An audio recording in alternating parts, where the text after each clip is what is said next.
Hello friends, welcome to export import learning channel. आज के session में हम जानेंगे शिपिंग बिल के बारे में ब्रीफली। ठीक है, तो शिपिंग बिल होता क्या है? जब भी हम गुड्स को एक्सपोर्ट करते हैं तो सबसे पहले हमें गवर्नमेंट कस्टम को इंटीमेट करना होता है कि हमारी ये शिपमेंट एक्सपोर्ट होने वाली है।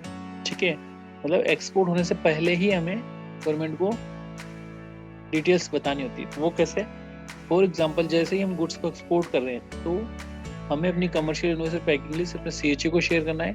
और सीएचई एक अथॉराइज्ड पर्सन होता है, एडीआई पे काम करता है, जो कि कस्टम से लिंक होता है। तो सीएचई क्या करता है, उस पैकिंग लिस्ट और कमर्शियल इनवॉइस के बेस पे ईडीआई में डिटेल सबमिट कर देता है। जब वो ईडीआई में डिटेल सबमिट कर देता है तो वहाँ पे एक चेकलिस्ट जनरेट होती है जिसमें सारी शिपमेंट की डिटेल होती है, जो भी कमर्शियल इनवॉइस में डिटेल होती है, जैसे एक्सपोर्टर एड्रेस, इंपोर्टर एड्रेस, ठीक है, AD code, bank details, value of the goods, exchange rate, drawback, licence detail.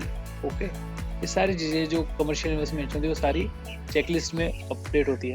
इसके बाद में जब हमारा सीएचए हमें ये अप्रूवल के लिए देता है तो हमें सारी चीज़ें चेक करनी होती है कि जो भी डिटेल्स हमने सबमिट कर रहा है हमारा सीएचए वो ओके है या नहीं। अगर वो गलत है तो उसको रिवाइज करके अपडेट करवाना है। ठीक है, इसके बाद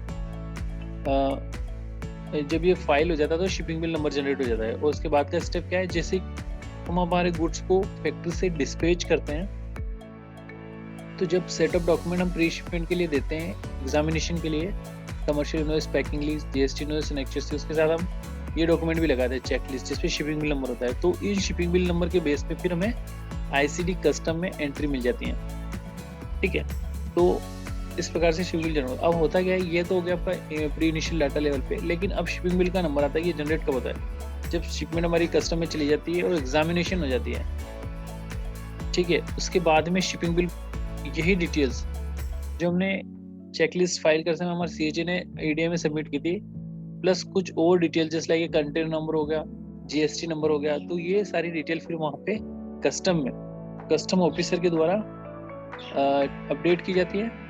और एग्जामिनेशन के बाद में फिर एक कस्टम का एक डॉक्यूमेंट होता है, उसके ऊपर ये शिपिंग बिल प्रिंट होता है। ठीक है, तो ये 3 टाइप के होते हैं, जैसे कस्टम कॉपी, एक्सपोर्टर कॉपी और एक्सपोर्ट प्रमोशनल कॉपी, ये शिपिंग बिल होते हैं। तो इनका अलग अलग इम्पोर्टेंस होता है। ठीक है, जैसे एक्सपोर्ट प्रमोशनल कॉपी हमें इंसेंटिव, गवर्नमेंट के इंसेंटिव लेने में यूज होती है।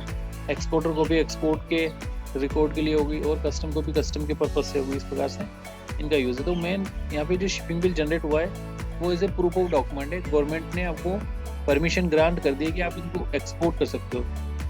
ठीक है, और फाइनली जब हम गुड्स को एक्सपोर्ट कर देते हैं और उसके बाद में जो पेमेंट के लिए हम जो बैंक में डॉक्यूमेंट सबमिट करते हैं तब भी ये शिपिंग बिल हमें इसके साथ लगाना होता है। तो गाइज, आज के सेशन में हमने समझने की कोशिश की कि शिपिंग बिल क्या होता है। So thank you for watching the session. Have a nice day.